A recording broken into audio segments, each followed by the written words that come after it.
I'm drawing a blank, I'm drawing on a blank page. How did God create the world in 6 days? On the seventh day he rested, on the eighth he resurrected. Come collect all souls elected to be perfected. If I had a blank check with it, I'd buy me a pearl. I'd rather have eternal life than riches in this world. Not to mention fame, which is the same as vainglory. Nothing changes through the ages, it's all the same story. God's people are beautiful, we have hearts to feel. Lay your treasure up in heaven where it's hard to steal. I work hard, but still I don't get no rest unless I take up this cross I wear about my neck. God's people are beautiful, we have hearts to feel. Lay your treasure up in heaven where it's hard to steal. I work hard, but still I don't get no rest unless I take up this cross I wear about my neck.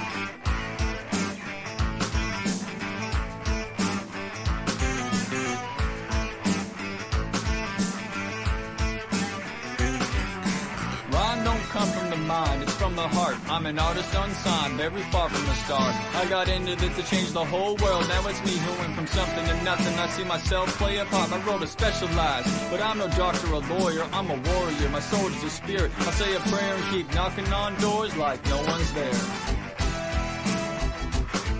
God's people are beautiful, we have hearts to feel. Lay your treasure up in heaven where it's hard to steal. I work hard, but still I don't get no rest unless I take up this cross I wear about my neck. God's people are beautiful, we have hearts to feel. Lay your treasure up in heaven where it's hard to steal. I work hard, but still I don't get no rest unless I take up this cross I wear about my neck.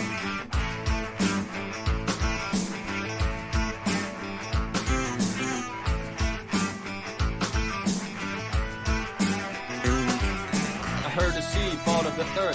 Back in time, I was hurting. Outside of the church, it wasn't working. In my free time, searching in my mind, I was certain of one thing. Perfect as it was love. And I wasn't ready to settle for less. You took a death on the cross to settle the debt. You put the devil to shame and came back the third day for the sake of God's people who believe in your name. God's people are beautiful, we have hearts to feel. Lay your treasure up in heaven where it's hard to steal. I work hard, but still I don't get no rest unless I take up this cross I wear about my neck. God's people are beautiful, we have hearts to feel. Lay your treasure up in heaven where it's hard to steal. I work hard, but still I don't get no rest unless I take up this cross I wear about my neck.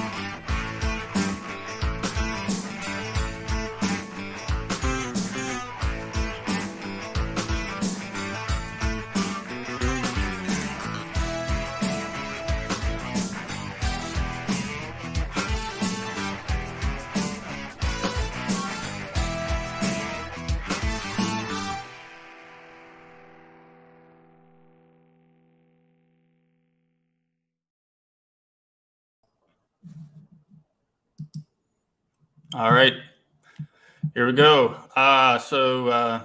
Thank you for joining us, everybody. Welcome to my Icon Corner. And I am here today with Macarius Johnson. And so I saw that Macarius had,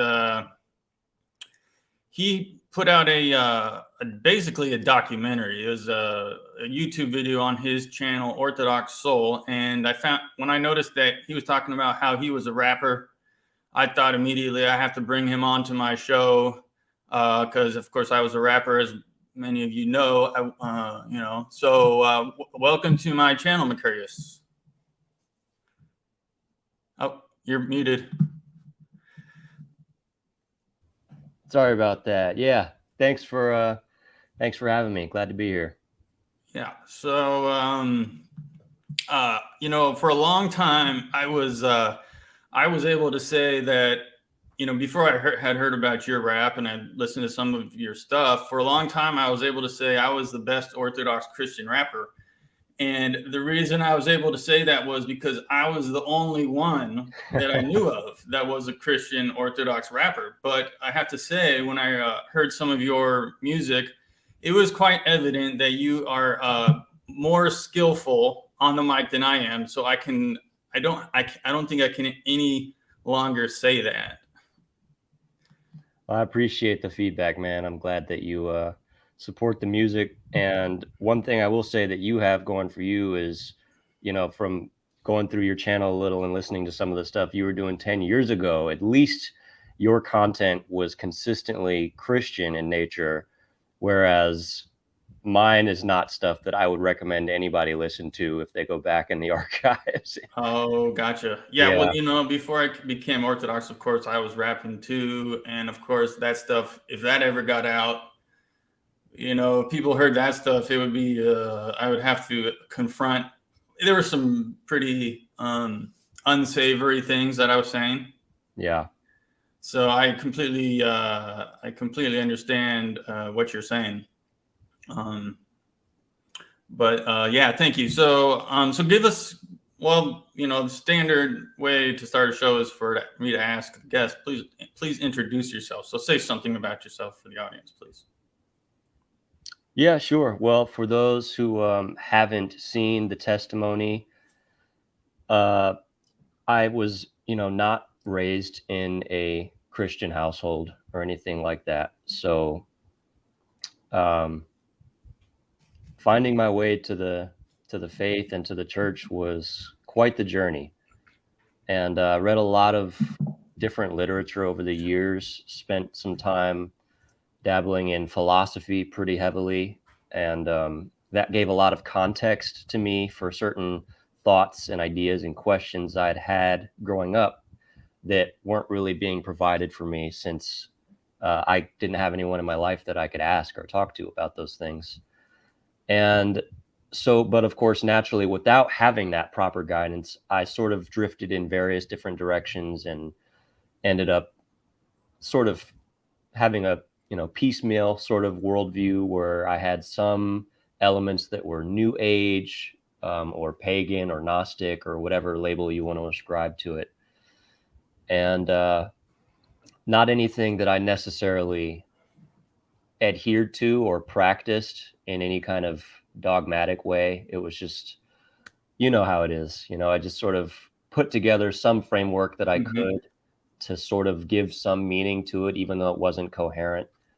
And that was just me for a long time. And that was reflected in the music that I put out. I had some sort of loose spiritual sense, but I definitely made my share of like very blasphemous references in the old music.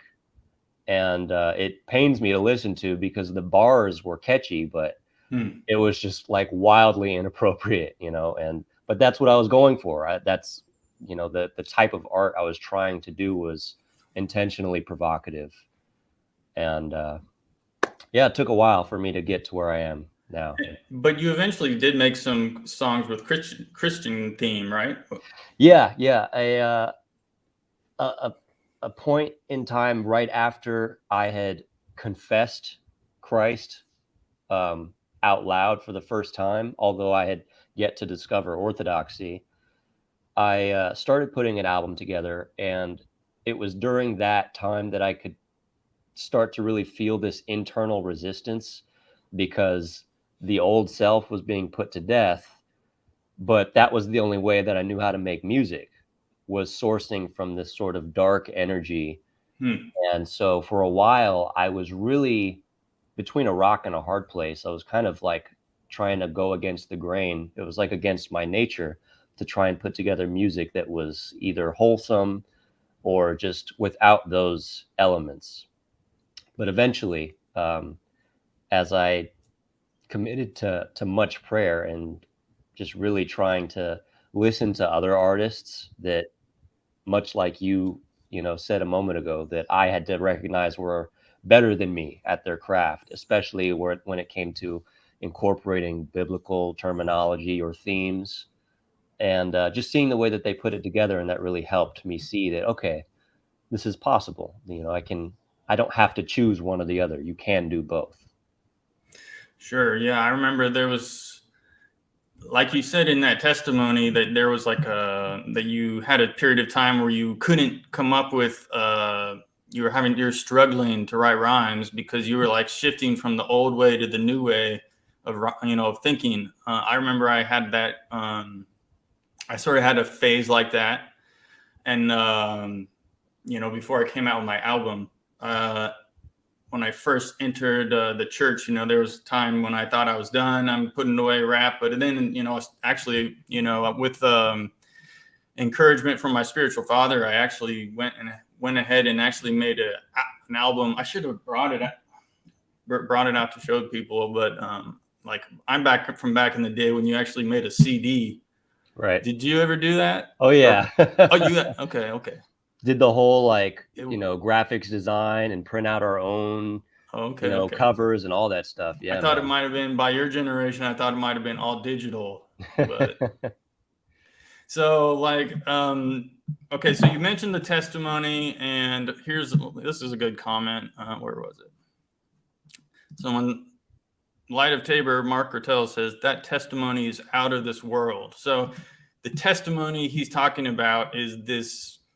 It's basically a documentary. It's like most YouTubers have an episode on their channel where they go and they say it's the My Journey to Orthodoxy video, right?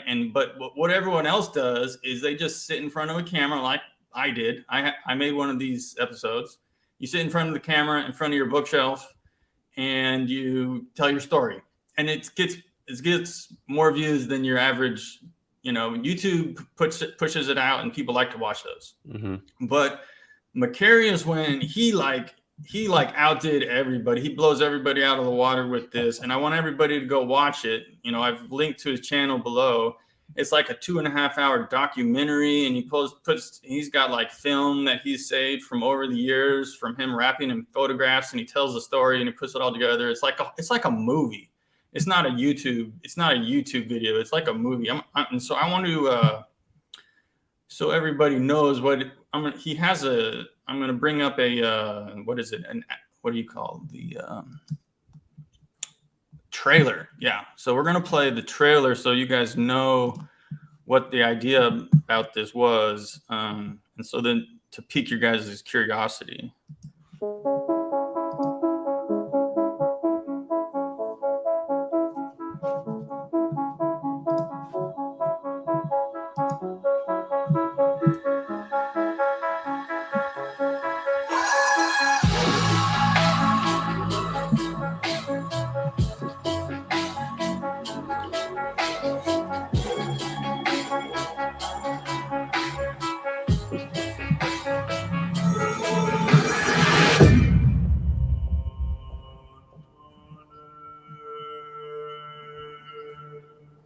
Binecuvântați toate lucrurile Domnului.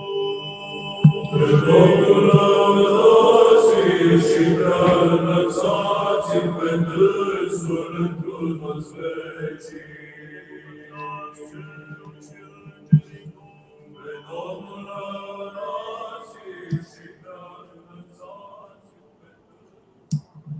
Okay, so there you guys see the path of self-denial, aptly named. So all you other Orthodox YouTubers out there, you guys got to watch out for these young people up and coming, because they know how to use technology and video editing and so forth. And so we got to watch us. We have to bring it up a notch, fellas, because this is who's coming at your heels. So you got this. So you've got some skills, it looks like, with editing and videography and stuff. Where did you learn all that? Yeah, that started back in, I guess, 2010, when I went to the Musicians Institute in Hollywood to learn audio engineering, because I wanted to get more serious with music. And that's where I met the boys that we all, formed our rap group together in. And naturally, we wanted to start putting videos together for those songs. And so we just ended up getting all the, stuff we needed, the camera. And I think my buddy got like a bootleg version that he ripped of Final Cut. And so we were running Final Cut. Final Cut, yeah. It's a editing software. Okay, yeah. Okay. And so he gave that to me as well. And I just started playing around with it. And it just sort of, from the first video I tried, I sort of naturally felt my way around and just kind of knew It's just like that artist eye kind of thing. You know, I didn't really take classes. I just kind of figured it out. And there's certain things that, you know, I could definitely be better at, more proficient if you were to take classes and, you know, learn all the ins and outs. But for your basic purposes and things like that, yeah, that's really where I went. And honestly, I really wasn't planning on doing what I did with this testimony. Like you described, I had originally planned on just sitting in front of the camera and doing a one-shot take sort of format and just keep it real simple. And as I started writing the outline for the testimony, I would get little images of things popping up in my mind. And so once I started getting ideas, I realized I could conceivably do some of this and stitch it together. And then it just kind of snowballed and went from there, you know. So not what the original intent was, but once I had the full thing visualized, I was like, well, I guess I just got to go all out now. And just, it was like it was a solid 400 hours worth of work poured in, combined, probably, roughly, I'd say. Wow. So it shows. And you didn't, how did you, like, did you have to do any promotion? Because it's got a lot of views. Like, did it just the algorithm pick it up, or what happened? Yeah, it must have been, man. Apart from the trailer, I dropped it on Facebook once or twice, and it got like, you know, 10 to 20 likes and a couple of comments. And I was not expecting much. I thought maybe it'd have a couple of hundred views. And I was hoping, though, that the quality would carry it a little bit and add a little momentum. So I'm assuming that's what happened. And that helped it get around the algorithm, and it started getting recommended in people's feeds. Yeah. Right. So good job with that. And you mentioned that you were with a rap group. This is that was the Killbots, right? The Killbots, yeah. So you met a group of people at this school. Yeah, my buddy Johnny, I had known since 2006, and he was the one that was going to go to the Musicians Institute, and he was going to take a tour. So one day he was like, yo, you want to go with me and see if you want to go to this school? And that's how I ended up going. So I knew him already, and we started going there in 2010. And that's where we met Vince, who was the other guy in the group. And I'm the one that met Vince and introduced him to Johnny. And then we all started just hitting the studio, man, putting that music together, you know. So was it 3 MCs in the group? Okay. And you guys, for the audio tracks, did you did you all contribute to that, or where'd you get the? It depends.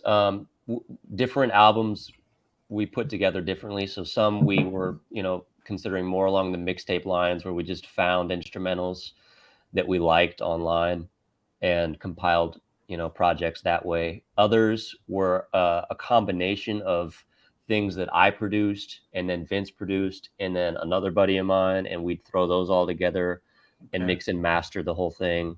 So there were a couple of projects where it was like all 100% original work.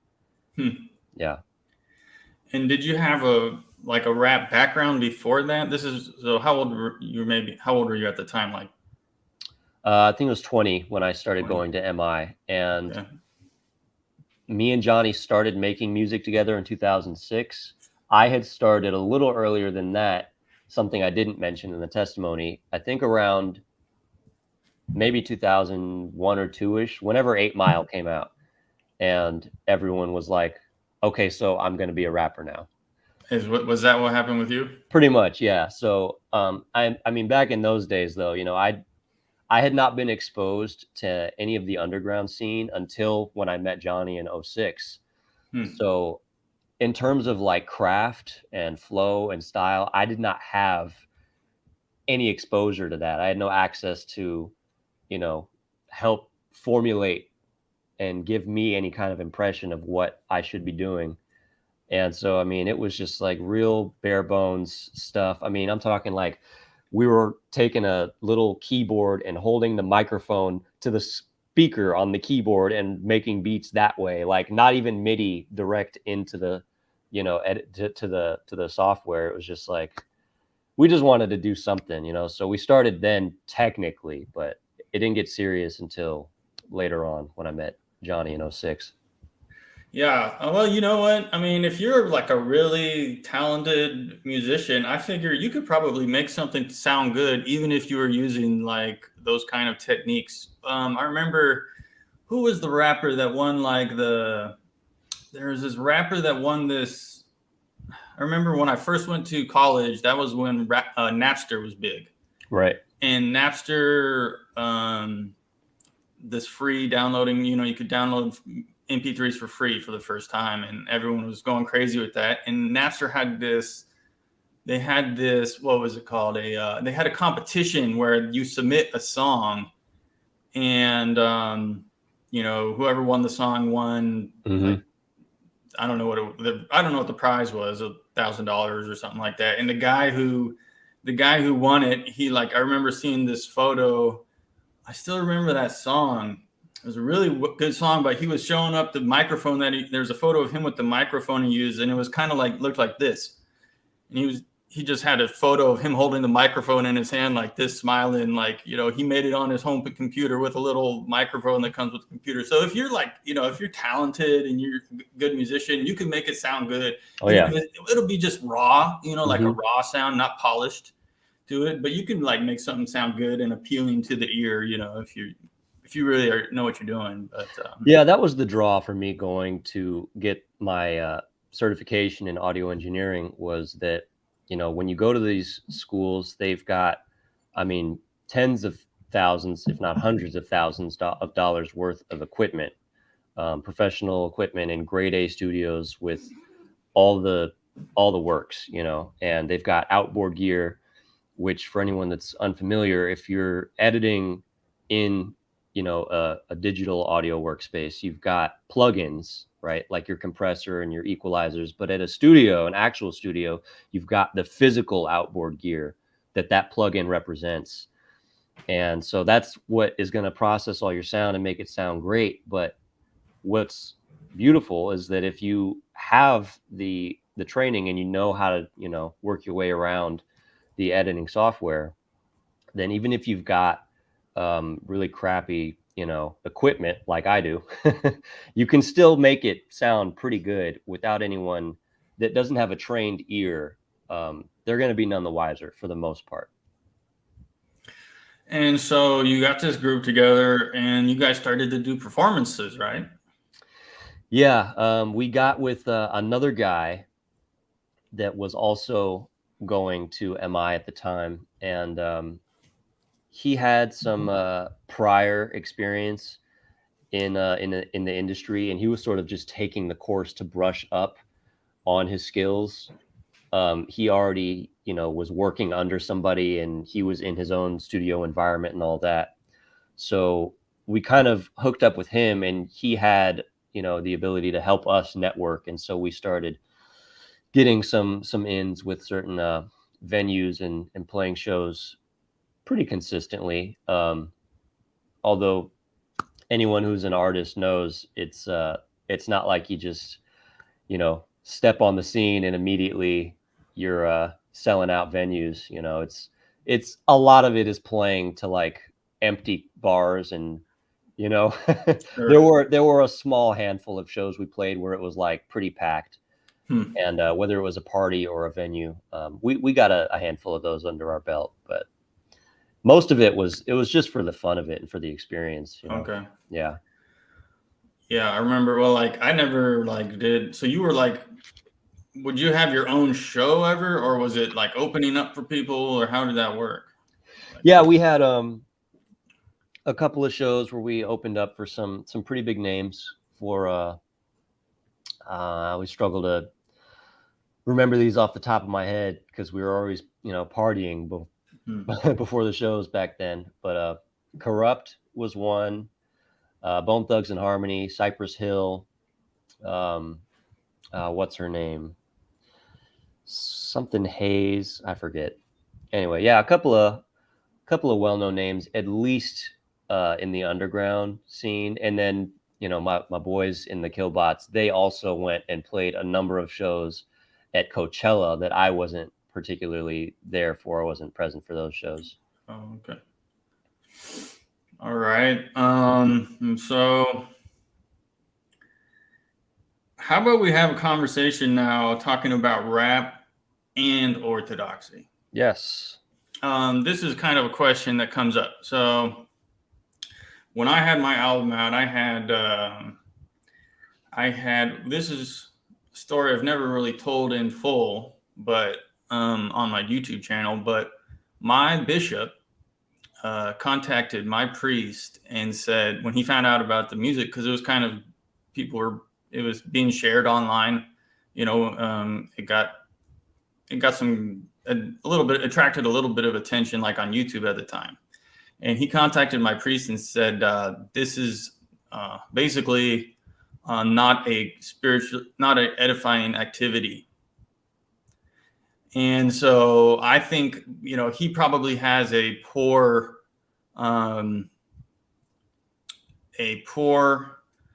view of rap itself as a genre, as an artistic art form. Sure. Yeah. And I can see why someone would say that. If your exposure to rap is, you saw, back in the maybe in the 1990s when, or late 80s when NWA was out and gangster rap was hit the scene, and all the news was these violent, vile gangster types. And that's what you saw. You never might have been exposed to some of the more artistic, creative. I think there are some beautiful things that are done in rap. Some really, really redeeming. You can redeem the art form. What are your thoughts about that? Yeah, I totally agree. What actually kept me from getting more serious, as I mentioned, I had actually dabbled with it earlier than 2006, but what kept me from getting more serious was that there was nothing that really that I had been exposed to for me to gravitate towards. It was sort of the beginning of the Dirty South era, and you had prior to that, what was there? There was like there was nothing that really spoke to me personally. And as far as gangster rap goes, and I guess what would dominate, I don't even know what dominates nowadays. It was, trap music and all that when I was last in on the scene. But I mean, these things change so quick that I can't even keep up. I don't even know half these artists' names anymore these days. But anyway, yeah, I would agree that, there was a certain impression that I had also myself. And then when I discovered the underground scene and realized that there was this whole, what I heard one person once call like street poetry.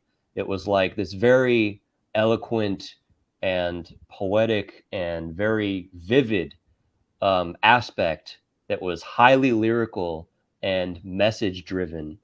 And that's not to say there weren't still explicit elements to it, but there was just so much more substance there that I immediately was like, okay, hold on, what's this? Same Right. thing that happened to me later on with Christianity, where I had never heard of apologetics and realized there was all this intellectual aspects there. It's a very similar theme with music. So as long as you can find that harmony and, balance what you're trying to say with what your experience has been in life, even if it's, it could be things that were potentially dark or, very, even things that were demonic. There's a way that you could convey that in song that could be edifying, that is going to be uplifting. And that, I've seen this in, comment sections of certain artists where people say, wow, your song really got me through this hard time. Yeah. Or wow, it really helps to feel some sense of solidarity dealing with this struggle with addiction or with this loss of a loved one or whatever it is. And if we were to, as Orthodox, concede that that's not something that we're allowed or supposed to engage in, given the modern setting that we live in right now, I think we'd be ceding a really huge area of witness and evangelism that is potentially available. Well said. For people, I do want to, you did mention the apologetics and that stuff. I do want to get into that a little bit later, but for me, like when I remember in college, like listening to, and like, for example, Tupac was like one of my biggest influences, and he was a really well-read individual. He read a lot of philosophy and things like that. And, he read about spiritual traditions and stuff, and he would slide that in there, into his verses, and that was like part of like what drew me to that. And it was like, so it was almost like an awakening experience, listening to that kind of stuff, and so, like, where do people get their ideas from in our modern society? Where do they get their philosophies from? A lot of people, it's just from some song that they liked. Someone writes a song, and there's a certain philosophy behind what they said. And they latch onto it. And so there's no reason you can't plant seeds and use it for glorifying God's kingdom. Do you have anything to say about that? Yeah, I mean, there's definitely a spirit of nihilism that is incredibly prevalent in today's culture.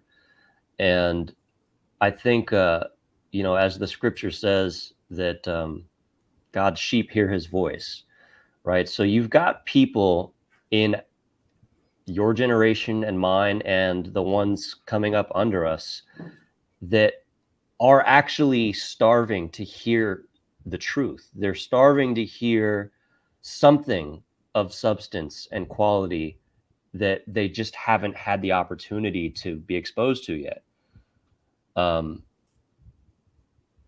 It's up to us to figure out how to do that. I mean, as far as I'm concerned, what makes a great artist is someone that's able to tell a story while also being catchy. There are varying degrees to which, we can achieve that. And what the industry finds to be most marketable is not always going to be the people that are telling the truth, that are saying what is going to uphold traditional values and morals.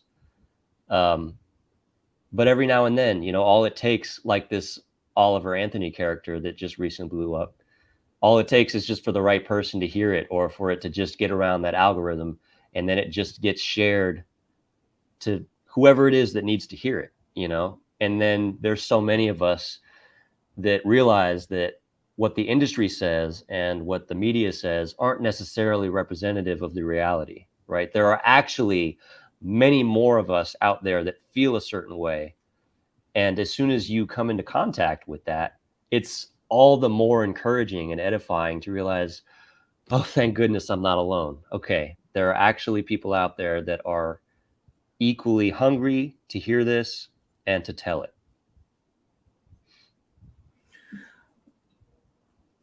So, okay, let's move on to the topic of this, the apologetics. So you tell this story in your documentary that you got into philosophy when you were in school. I wanted to mention, actually, first of all, like you were explaining this a moment in your documentary where you're telling the story about you were a kid and you started like philosophizing, having these philosophical ideas run through your mind. And I really identified with that part of the movie, because that like brought me like right back to when I was a kid. And I had like a very similar moment. I remember I was like walking home from school, and I was like having these thoughts about, there's something about like life is just a series of moments, but you're always in the present moment. And then I just like, my mind was so blown that I had to just sit down on the curb and like stop walking home and like just like stare up at the sky for a moment. You red pilled yourself, bro. It is red pilling. Yeah. That's kind of like what you're just saying about like, just opening up people's, shattering the worldview that people might have been brought up with or something. And then you get into philosophy in school. Now, philosophy, like academic philosophy or a philosophy as a discipline, was never something that I got into. That I'm not really hardwired. That, like, my brain doesn't really work that way. Yeah. But can you tell me something about that experience that you had? Like being opened up to these ideas in college, and then maybe relate that to how that applied when you became aware of Orthodox Christianity. Yeah, sure. So just touching back on what you referenced as I was having these sort of thoughts in my youth, one thing I mentioned in the testimony is I gave a handful of examples of the kind of questions I was asking at that time when I was 6 or 7. And then I clarified that this isn't necessarily the language I was using in my head, but there was one thing that was almost verbatim worded the same at the time then. And that question then was, why isn't there just nothing? And the way that I tried to picture that in the abstract gave me the same sort of, red pill moment, this sort of existential just pause where something didn't quite add up. I was like, how come it's not just nothing? Why is there something, right? So those sorts of questions served as a sort of bedrock that just stayed there in my memory to look back on once I started taking philosophy classes. And it was really interesting for me to have those memories to look back on in retrospect and go, oh, wow, that's what I was thinking. These things that these philosophers from centuries and millennia ago were dealing with, that's what was happening to me, right? I was asking the big questions, right? The how ought we then live kind of questions. What's the purpose? What's the meaning? And because I'd had no context for any of this prior to that moment, I hadn't even been aware of what the questions were, let alone known how to articulate them. So I would like to say I, took a lot more than I did and got into, years and years of it and got my master's and all of that and my doctorate. But I really just did the bare bones, the basics. I took a course in ancient Greek philosophy and got exposed to who all of the philosophers were and the sort of timeline from, I guess, what we'd call the beginning, like the first philosophers that started to ask these kind of questions. And then from there onward. And a lot of people call it a conversation as we look back now, because you've got one guy that comes along and he asks something or makes a point. And then the next guy in succession comes along and either makes a different point or uses the previous guy's point as a springboard to say, actually, I think it's more like this. It's not that creation is earth, wind, fire, and air. Actually, it's matter. All of these things are matter. And they were kind of trying to figure out what the universal principle was. How could they unite the one with the many? That was the idea. And so for me, this was like just totally blowing my mind and expanding my worldview in ways that I didn't realize were possible prior to that, and I really appreciated that. Once again, I could identify with others that helped me realize I wasn't alone. I wasn't the only one that felt it was prudent to ask these kind of questions, because up to then in my life, pretty much everyone just went through their life seeming like it just is what it is. Don't think about it too deeply. Just, go to work, watch TV, whatever. And that's why I had found myself sort of despairing at times, as I cover in the testimony. And so the context of philosophy really helped me to categorize some of these thoughts and put things in certain bins.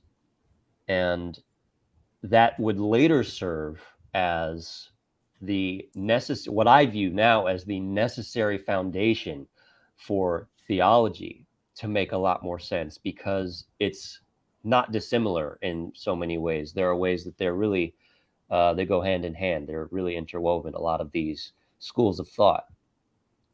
And it's an interesting thing looking back. A buddy of mine actually sent me an icon of the ancient Greek philosophers with Peter and Paul down at the bottom holding the Sure. church, and they're the only two with the halos. But I thought it was really cool to see these philosophers in an icon. I had studied Orthodoxy for years and didn't know that kind of icon existed. But it was, for me, it was sort of heartwarming to know that even those who were outside of the church and had not explicitly affirmed or embraced our traditions could still be depicted in a way as, these men who, without even having had direct access to revelation, were still grasping at something, right? As God said, I will put my word in their hearts. It sort of almost spoke to that to me, to see that icon, like it was being recognized by the church. There were thinkers and there were people out there that were grasping for the truth and trying to find God. And as we see later then in the scripture, when Paul comes to, the Greeks and says, you've got this statue of the unknown God, you're right to, speak of him, for there is a God that you don't know.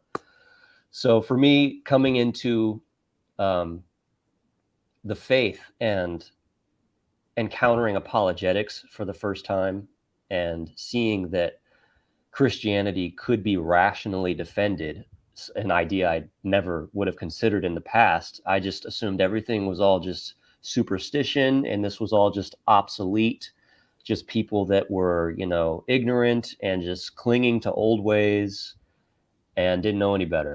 They just believed it because that's how they were raised. And here I come along and I totally break that stereotype as someone who was not raised in that tradition at all, and found myself resonating with these teachings in scripture and in the faith more than anything else, because it made all of those old philosophical principles actually coherent. It gave them something to ground them in, because it wasn't just this ambiguous notion of God or gods that sort of existed in the abstract realm, like Plato sort of conceptualized, where there's this detached reality somewhere else, right, that he wanted to use to ground this reality in. And that never really did it for me. It just, nothing stuck. I had all of these ideas and they were useful in some way, in some capacity, but there was no ultimate, there was no divine revelation that was really there. So when you're watching your videos, it seemed like when you finally did come into contact with Orthodoxy, it sounded like you were, what was drawing you was the beauty of the services, the reverence, that kind of thing. Was it also a reason and, rationality? Were those part of what convinced you of the truth of Orthodoxy? And if so, what was the logic that you were following that did convince you that it was true? Yeah. So I was pretty much aware of Orthodoxy almost from the beginning. There was maybe a year span of time where I was just sort of, just going sort of in the dark and hadn't opened the Bible, hadn't started going to any church, even a, Protestant church yet. I was just very vaguely Christian, whatever that meant. It was all new, and I didn't have anyone there to walk me through it. But a buddy of mine did tell me about the church pretty early on. So even while we were attending a Protestant church and I was listening to mostly Protestant pastors and apologists and learning theology on that side, which I'm grateful for now because I have that to contrast to, right? And I was able to later see where the areas of error were in my own system from what I had been learning. So the first thing that drew me was when my friend told me, I forget if he used the term the one true church or if he said that this church has actual unity. It's just one, right? I think it was something along those lines was the first thing that really grabbed my attention and resonated with me was this idea that there was not division and that it also had ancient roots. So those two things combined grabbed my interest, followed by listening to Rock and Sand by Father Josiah Trenum, just the interview version. And he made a lot of really good points that exposed even more of my blind spots, that were showing that there were questions I hadn't even thought to ask because of how widely ignorant I was of the history of the church, which was something I just didn't think was relevant. I didn't realize that that actually mattered. I hadn't thought to investigate that or ask those questions. So as I listened to that and a number of other things, it put a pebble in my shoe, as it were, and that never went away. Even as I continued going to our Protestant church and continued listening to Protestant apologists, I was always in the back of my mind, I almost want to use the word convinced of orthodoxy, even though I had almost no in-depth knowledge of the theology or the history yet. There was just something about it that seemed very authentic to me, right? So, as time went on and I started getting into the theology, the very last thing that I was actively studying in Protestantism, just prior to me switching focus and saying, okay, it's time for me to really get serious with Orthodoxy, was the doctrine of penal substitutionary atonement. And as any Christian knows, whether you're Catholic, Protestant, or Orthodox, what you believe about the atonement and about salvation is central to the faith. So I was trying to see what the distinction was between the two views. As I started getting more serious with Orthodoxy, I was trying to understand, how is this view different? And I guess because of certain presuppositions I had, I wasn't really able to discern the differences immediately. I read On the Incarnation by St. Athanasius, and that sort of helped reorient my perspective a little bit in terms of it not being a necessarily legalistic view of the atonement, but more of a healing of the nature of man and a restoration of that relationship between human and the divine. But there was still something that just bothered me and was missing, and I couldn't grasp, why are they saying on the Orthodox view that the Protestant view is actually heretical? What could it be that's actually wrong in this view? That's what I wanted to get to the bottom of, not to just know why this one is right, but why the other one is wrong. And so the more I got into that and got into the councils, the ecumenical councils, and started learning about the various heresies that cropped up over the centuries, from Arianism to Nestorianism to Apollinarianism and all the rest of them. That helped start the process of grasping what the distinctions were.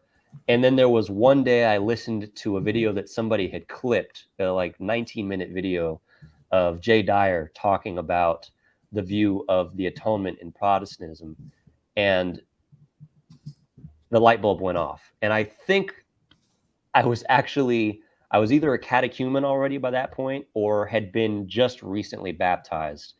And somehow it took all that time for that light bulb to go off. I don't know what it was. I actively study apologetics. I understand the theology pretty well, but I just hadn't heard it in exactly the right way for me to go, oh, now I get it. Okay, this is why this is an error.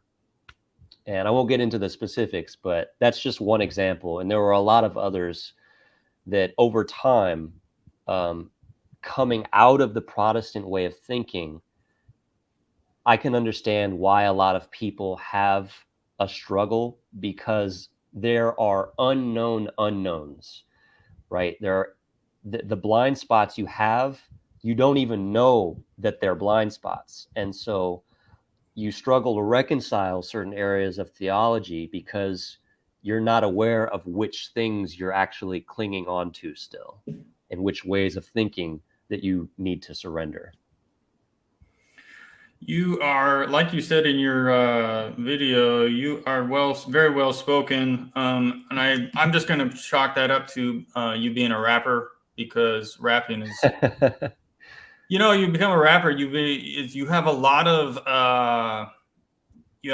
practice in putting what's in your heart onto paper, or what's in your mind, and articulating. It's actually like if you become a rapper, it's like getting a black belt in karate almost, but it's with verbal skills.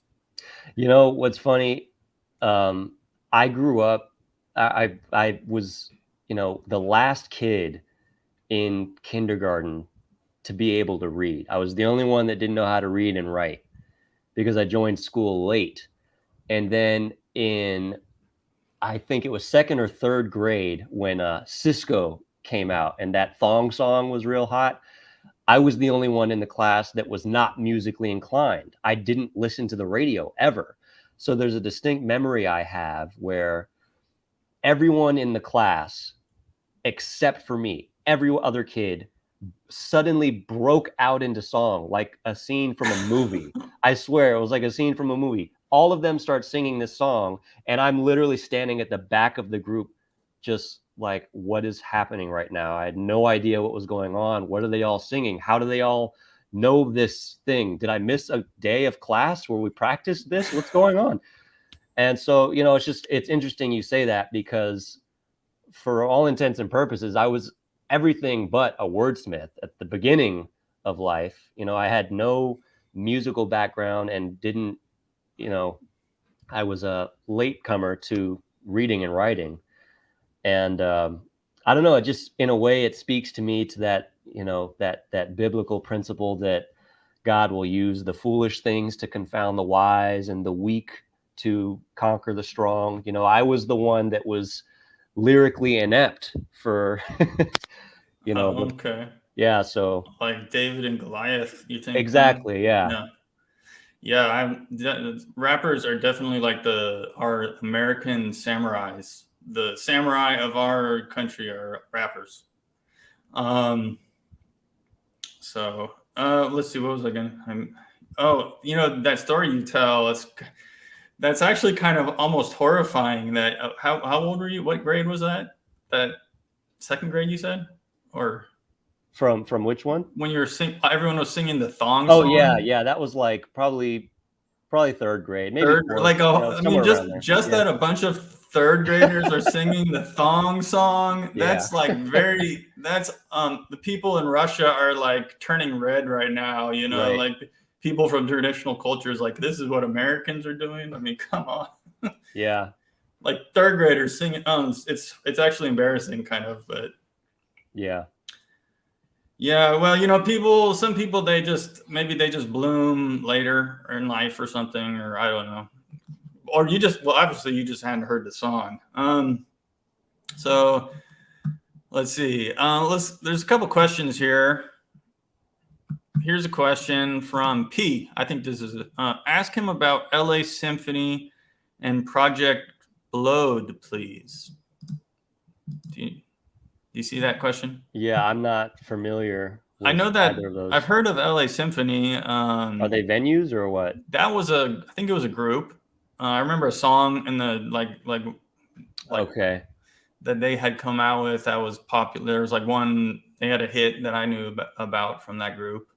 Okay, yeah. Somebody was saying that I either looked or sounded like somebody from either a solo artist or a guy from a certain rap group. Okay. Maybe that's something they're referencing there, but I haven't heard him though, so I don't know what similarity they're talking about. Either it's, I don't know if it's like the style of flow or the voice itself. I don't know. I'm not sure. Yeah, it was like one of those. I think it was like an underground, hip hop. Maybe you know this guy, 6'2" Dungeon. Yeah. It's Phil's. That's a buddy of mine. We go way back. He's the one that I had referenced in the documentary a number of times, that I've known since childhood. And that's a song from my first album I put together in, I think it was 2012 or 14. And random song title. Don't know why I called it that. And yeah, that was the chorus. I'm in that 6'2" dungeon. And then for whatever reason, like it just caught in the group and everyone thought it was either catchy or funny. And they just start kind of randomly saying that. Well, thank you for watching, Mr. It's Phil's. Let's see. Was there another question? Here's an interesting one. Just wondering about Orthodox view of freestyle ciphers. Hey, I got a same question here. I have never thought to ask that. It seems like some of these ciphers are like obviously I don't think we have any saints or holy fathers who have commented on this, because this is a new phenomenon. Yeah. Maybe. Well, but I've seen some of these videos of ciphers where like everyone's in a circle around these people and they're rapping, and it's almost like some of these guys, you can't believe that they're freestyling. It's almost like in their mind, like a portal to another dimension is opened up, and like how is it possible that this guy's freestyling these lyrics like in real time? Yeah, it's almost like they're tapping into some undercurrent, some spiritual like channel or something like that. Yeah, we used to live for those. I mean, 24/7, me and the boys were just like getting ciphers going. If we were going to a party, we're catching a cipher in the backyard. If we're going to play a show somewhere, we're doing ciphers in the car beforehand or in the parking lot or wherever, because that's where you like really get to just get the energy pumping, and it's just a free exchange of ideas, right? So I will say that there are definitely some talented freestylers out there, but there also are guys that are rehearsing lines from memory, or they'll have, for example, certain things that they've gone over so many times that even if they are freestyling, they know how to make that connection and bring in something that they thought of from something they either wrote. I've had that happen to me a few times. But yeah, in terms of and what the view from an Orthodox perspective would be, I guess there would be some sense of caution, because it is sort of like a stream of consciousness. Yeah. And there would be some potential risk for saying, I don't know, whatever, Yeah, I mean, like you might slip some. It'd be easy to fall, like for us, it would be easy to fall back and like using some profanity or something, because that's what you used to do when you were freestyling, Right. It's like a go-to was use a curse word. Right, exactly, yeah. Fillers.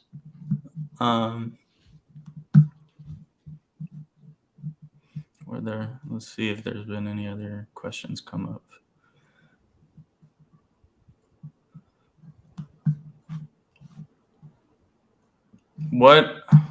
Good question. What's your top 3 favorite MCs? From Mark Rattel. That's a good question. It would depend on which genre. If I were going with Christian rap, that would change that answer. But if I were just going to go generally speaking, it also depends on which era of my life I'm referring to, because I had different major influences at different points in time. So when I first broke into hip hop in a serious capacity and got exposed to the underground scene, it was immediately Crooked Eye and Cannabis and Jedi Mind Tricks, you know, and that whole just like crazy lyrical, crazy punchlines, all those guys, you know. Big Pun, huge one for me. Apathy was another really big one. As far as who'd I'd hold at the top now, man, it's almost embarrassing. I've fallen off so much since entering into, you know, entering into the faith. There was a period of time I legit just like stopped listening to the radio for a while because of my newly, so to speak, purified sensibilities. It was like almost, you know, offending my senses to be listening to the radio. And so I just started listening to like classical music for a while, because I was driving around on deliveries all the time. And then I was just listening to nothing. And then I was listening to apologetics, right? So I kind of got detached for a long time. And then into the faith, into marriage and parenthood, now I'm like 2 layers removed. So people are like, who's your favorite artist? I'm like, let me think. I haven't listened to anyone in like 8 years, you know? Yeah, I definitely would name those guys, just like off the top of my head. If I were to, you know, have a few minutes to think about it, I'd be able to probably think of a couple of more, but I don't want there to just be like, you know, a dead strip silence for a few minutes here. I would have, you know, like I said, Tupac was my biggest influence in terms of a rapper, but I would have to say I think that the best rapper of all time was Rakim. Just the way, like, not that I listened to him a lot, but I recognize from like what I did listen to, what he did was like he just made it flow. So like the way he made it, he like changed the game. Really, he really did. He brought rap from like into the golden era. He you know, he took it like to the next level, I think. Of course, Young Penitent would have to be my third. I like my own rap. But yeah, you did mention Jedi Mind, and that's like he's like underground, like you just get fired up listening to Vinnie Paz, you know. Oh yeah, man. And then of course, if I went more mainstream, you've got your obvious guys. I mentioned 8 Mile earlier, so Eminem, obvious for, you know, pretty much any serious hip hop inquirer, just in terms of storytelling mechanics, bar structure. Dude was crazy, you know, and he's still going at it. So I haven't heard any of this stuff for a couple of years, but right. And then you know Kendrick, I got a lot of, you know, respect for the dude, and J. Cole. Yeah, just to name a few. Shane says Orthodox mixtape needed. I hear you, brother. It's been on my mind for sure. Yeah. The last time, right before my son was born, I completed a project. I was literally rushing to get it done because he was on the way. And I knew as soon as he got here, I was going to totally shift my priorities. And that was the last time that I worked on anything. So I'm glad I listened to my gut and, you know, got to it. But that one was, you know, Christian themed. I wasn't Orthodox yet. So I have listened through it again since then. And there's nothing explicitly, like, I wouldn't say heretical, but there are certain areas where I would have worded something different, or just excluded it, just because the theme might give a different impression. And so just, you know, as a small caveat to anyone that goes to listen to that one, that album was called Slave, and it was, you know, the theme was being enslaved to the Lord, who is now king over everything. And I put a lot into that one. I think that was easily the catchiest project and most solid I put together from start to finish, where I didn't feel like there were, all previous projects I felt like had solid songs and then some weak spots where it kind of fell off for a while. But this last one, I really polished it for a couple of years, and I had like 30 songs, and then I smashed it down to 6, and then it built its way back up to 15, and I got it back down to 11. I was like, I only want the top ones on there, So that one came out pretty solid, but I definitely do want to try and put another one together now, as soon as time permits. Yeah. I would love to do another album. It would be fun, but it's like it's not a focus for me right now. And like, Yeah. So I don't know if anything, I mean, well, God alone knows if I'll ever do any more rapping in the future, but I'm kind of focusing on my channel. All my creative energies going into this channel right now. Yeah, I hear you. Same. I'm definitely planning on putting out more content, and I do want to, if I'm going to make music, I think I'd probably be more prone to put together a short EP or maybe just a single here and there and just release stuff individually. That's always something that would probably be more feasible. But in terms of like evangelism, that's definitely where more of my focus is these days. And I mean, there's just so many things I used to do that I just don't have time for anymore, like playing video games and all that. I'd rather be reading a book by one of the saints or the fathers, like there's so much stuff that I could do that would be more constructive and more productive. So you said you told me that you had a couple ideas for videos. What do you think you might do on your channel next?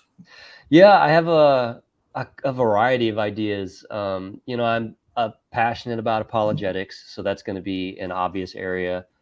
And to kind of try and switch things up, I was thinking of doing a couple of comedy skits as well, because I've from time to time gotten some funny little ideas of little sketches I could put together. And that's something I used to do back when Vine was a thing.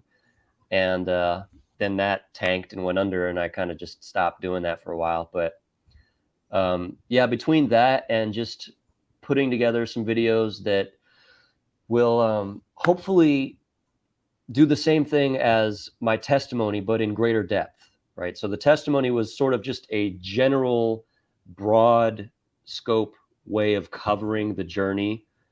But I wanted to definitely hit some more specific areas of theology, and in a as loving and charitable way as possible, critique the Protestant presuppositions that I myself am familiar with, having held on to some of those myself previously, and just sort of do a compare and contrast and some breakdown analysis sort of things. One thing that I've done on Facebook was put together these sort of syllogisms in the form of illustrations, where I'll show the logical progression from one premise to the next on one issue, particularly like, for example, authority, or the issue of the doctrine of the church. And so just take it through, if this, then that, right? And just try and show people how, if you adopt these premises, then it will necessarily logically lead to this conclusion.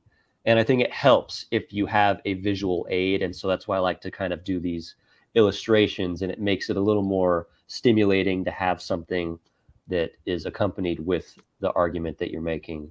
Yeah. Yeah. I mean, I think YouTube's a very fruitful field for evangelism. So I encourage you with all of that. Here's a question. I could take a stab at this one. What about using music for evangelism? What's the Orthodox perspective of? Now, this is actually kind of a tricky question. I did an interview with who was it? Skipping my mind. The guy from what was the interview? The interviews I just watched of yours were Brother Nathaniel and Abbot Trifon. Okay.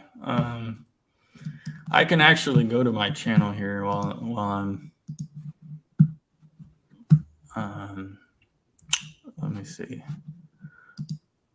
Oh, right. Justin Marlar. Sorry, Justin, that I forgot your name.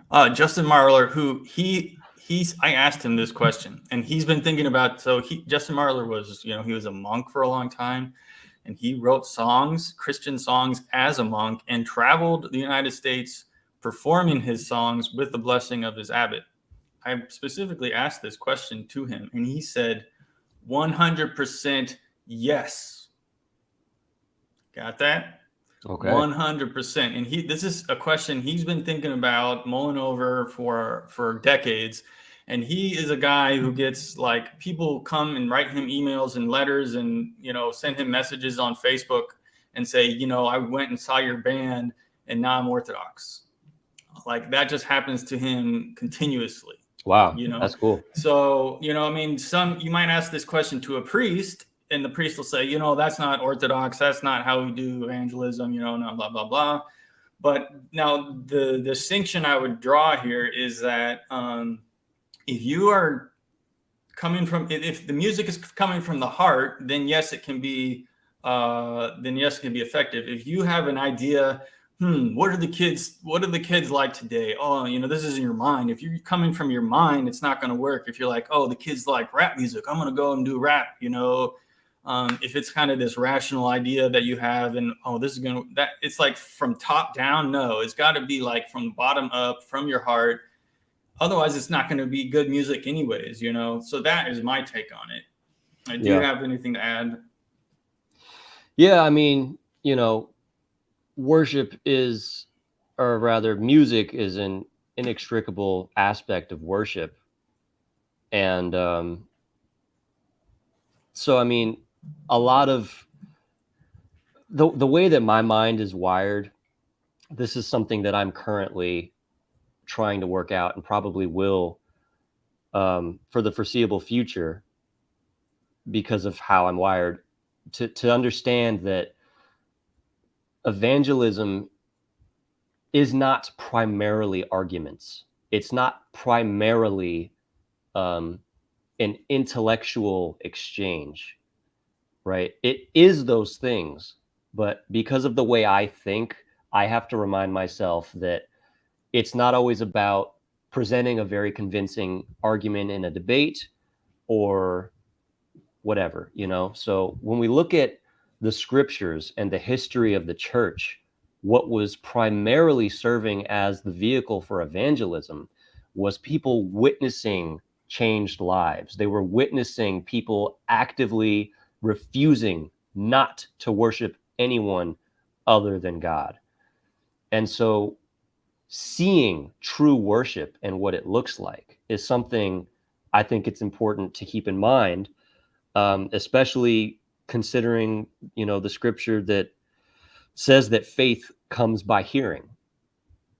And so taking that into consideration, when we're, putting music together, assuming that we are making sure that we're not being irreverent or misrepresenting the theology or the church in some way, or denigrating the saints in some way, then I think that that's absolutely, I mean, it's a main aspect of evangelism, right? Is one thing I mentioned in the testimony is that, my mother, who is not a Christian, went with me one day to an Orthodox church. The first Orthodox church I ever set foot into was a Russian church in Austria.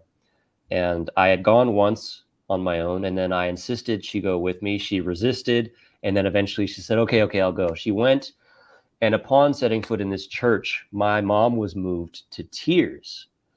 And as far as I'm concerned, that's because there is something innately in us that recognizes what is missing from our lives, from our souls.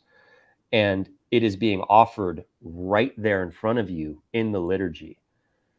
And so as far as making rap music goes, obviously it's not going to be liturgical.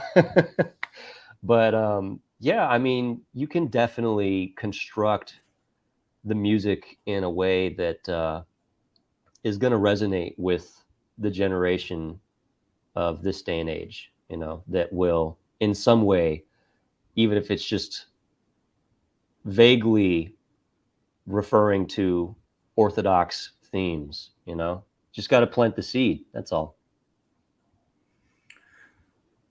So you moved, you tell this in your video, you moved from California to Oklahoma, right? Is that correct? Yeah. What are you doing out there now? What is A whole lot of nothing, man. I mean, we are in the middle of nowhere, you know. But anybody that is, you know, Christian, especially if you live in California right now, knows, or if you've ever been there recently, then you know it's not what it was 30 years ago. You know, it has unfortunately fallen from its former glory. And I would have loved to have stayed there. I tried my hardest to look for homes in the state so that we would still be within reasonable proximity to friends and family. But, you know, in terms of affordability, it just wasn't feasible. So with everything going on there in terms of the legislation, what they're doing in schools, what they're teaching kids, the crime rates, the, you know, homelessness, and then everything is just crazy busy, crazy crowded, crazy expensive. I was just like, this is just not where I need to be raising my family. So primarily for the sake of our son is what really motivated us to start that search. And I was between a number of different states that all shared. I had this whole, you know, chart put together where I had all these criteria that I was looking for. And so I was looking at like Alaska and Arkansas and Michigan and Oklahoma and, you know, a number of other places. And we just kept coming back to Oklahoma. And so we ended up here. We happened to have a friend here that we'd been talking with who was also inquiring into Orthodoxy. And so we ended up staying with them for a few months while we were house hunting. And eventually we found our place. We're sitting on just a little over 2 acres, and we're totally overwhelmed because, you know, we've got no one else around. You know, we've got no one here to, we've still got some sense of a safety net. You know, I've had family that helped us when we were in a bind, and we've had people come visit us, drive insane distances. I mean, we've been super blessed, so not complaining at all. You know, we've got more than I could have ever bargained for. Glory to God. And are you raising cattle? No. Oh, we get cows on our property every now and then. Oh, okay. Because so they're on sort of a cycle when the farmers come and take them away, and then a new load comes, and it's, you know, there's all the little calves, and when they're that small, their legs are still small enough they can fit in between the cattle guard, and so they'll come across onto our land sometimes. And then actually I just carried a cow a couple of weeks ago. Wow. They come in and they forget how to get out, so I had to physically lift it up and carry it out. that must have been, that couldn't have been easy. It was not. I didn't limber up beforehand, so fortunately I didn't pull anything. But yeah, they're heavy. One more thing that you talked about in the video was you had stomach issues, and this is something I've had. I've had to like cut out gluten completely out of my life, you know, out of my diet and other things. Is this something you've attributed to like all of the forced stabs and stuff that you had growing up, or have you been able to like address that problem? Yeah, it's a distinct possibility. I do still, you know, struggle with these issues. As recent as this week, I had a pretty severe flare up, and I do also, there are times where, I admit I just get less careful, a little bit, you could say a little bit lazy, a little bit relaxed Mm. in my Mhm. regiment because I know which things to avoid. But then on the opposite end, when everything is in, a really good state and not inflamed in the way it's supposed to be, I can eat pretty much whatever I want without consequence. So it Okay. makes it really kind of tricky. It's complicated to figure out, let alone explain it. But yeah, I have wondered if it's a result of, the schedule is so much longer for Yeah. us now than it was for my parents growing up. There was like maybe 6 or 10, I don't know, Mhm. Yeah. for them versus for us, it was a lot more. And for now, the next generation, it's like obscenely long, Right. this list of, That and growing, like they started growing Roundup ready wheat in the 90s, and that's when they yeah, started and wheat is like their main food, and they spray Roundup on the wheat, the ripe wheat berry immediately 2 weeks prior to harvesting, so that wow. as a desiccant, so that it's easier to harvest the wheat. So people are eating Roundup, and that's another one of the big reasons people. But I think your generation, I might not, my generation was not as quite as common, but I think people like you're like probably 10 years younger than me. You guys have this quite more frequently, these kind of issues. Yeah. Shame says carnivore is very healing, and I I have am. heard that. Yeah. Yeah. I've been doing keto recently, and kind of people have been telling me that keto leads to carnivore, and I Okay. don't know. Maybe eventually I might try that. I made today my first batch of pemmican. Do you know what that is? No, I'm not familiar. So pemmican is like a dried. You get dried meat. You you dry it out, and then you mix it with animal fat and a little bit of salt, and it becomes a little bar. And this is the food that the Native Americans ate, and the trappers and explorers and stuff. It's like the perfect food for keto. So I just made that. My first batch came out today. It came out pretty good, I think.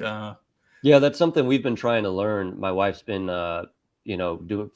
making her own starters for bread and things that she makes herself. And I was looking up videos on, because this is what you do when you are interested in trying to homestead at some point, which we are in the future. Growing your own food and becoming, at least achieving some degree of self sustainability, so you're not 100% reliable and dependent on the system. Which is, terrible, as we saw during the lockdown stage, because people couldn't get the things they wanted or needed. But yeah, I've watched videos about something similar to what you just described. There was one that was about like a certain kind of bread that back in the frontier days that they had, and it's like lasts like forever, and Oh, right. Was yeah, that so hardtack or something? yeah, something like that. Yeah. Well, I think that's kind of the. I think that's the interview. One more question. This is a question I kind of like to ask the guests, most guests. What is a day in the life of Macarius Johnson? What does that look like? Well, I'm doing a lot of the same things I was doing when I first discovered apologetics and became obsessed, only now in the Orthodox vein. So I work at the airport, and I get up early on a lot of days because we open at 4 a.m. So I'm up out of bed before 3. And so I'm up long before the sun and on the road. And I'm about 30 minutes out from where I work. And because of that, I have long time to listen to certain things, podcasts and lectures and audiobooks and things like that. So I still do a lot of that because I always like to be learning more, especially now that I'm going to be trying to put content together. It behooves me to absorb as much as possible. And then once I get to work, because I work in a small town, or it's a relatively sized town, I guess, is maybe 20 to 60,000 population in the city where I am. But it's a regional airport, so it's still relatively small, comparatively speaking. And so there's a lot of downtime. You know, we get days like yesterday where I was incredibly busy all day because we had all of these military jets and commercial traffic coming in and out of there. But on a lot of days, there will be 3 to 4 hours of just nothing. You know, we finish up all the necessary things on Monday and Tuesdays, our truck inspections and all the other stuff that we got to do to make sure our fuel quality is where it's supposed to be. And then I'm pretty much right back to listening to my podcasts and lectures for hours at a time. Because, there's just not much else to do. And I don't want to be in the habit of doom scrolling or just mindlessly, browsing Instagram and scrolling around, for hours. And then you look up and you're like, what time is it? What day is this? So I try my best I've got a stack of books sitting there next to me at work, that I still am wanting to get through, and trying to just fill up my time like that, yeah, that's about it, man. I mean, we're trying to gear ourselves towards not to think in the way that we, tend to in the Protestant ethos, where when you think of eschatology, there's a lot of hype behind the doomsday scenario. But looking at all the writing on the wall, I do try to stay pretty actively prepared, as we are instructed to do, to keep our lamps trimmed and to know the season, know the times, right? So that's really where my mindset is, especially having health problems that keep me consciously aware of my own mortality.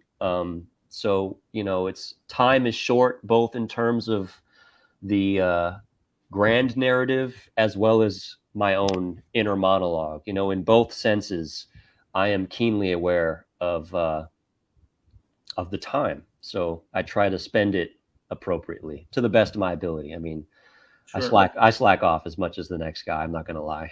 Right. Yeah. Well, it sounds like you're making the best of the time you have available there. That's something I've done in the past when I've had downtimes at certain jobs. They tend to keep me busy a little bit more these days, but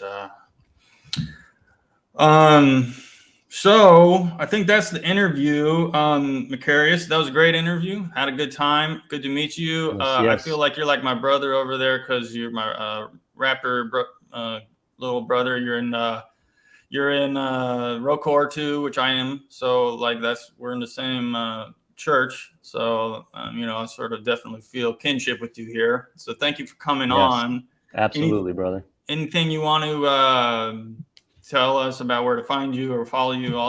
Anything last you want to say?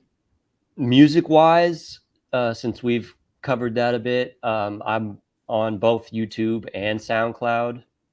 When I originally released my album, I hit one of those distribution sites that just sort of shoots your music to all the different, aggregates it everywhere. But I think you have to annually resubscribe or something, because I checked the link a while back and it wasn't active anymore. So what is that website? Or the site that I originally used was DistroKid. Oh, okay. Yeah, and but yeah, I don't think that one's active. But you can still, if you just type in my artist name, Juco Law, Juco Law,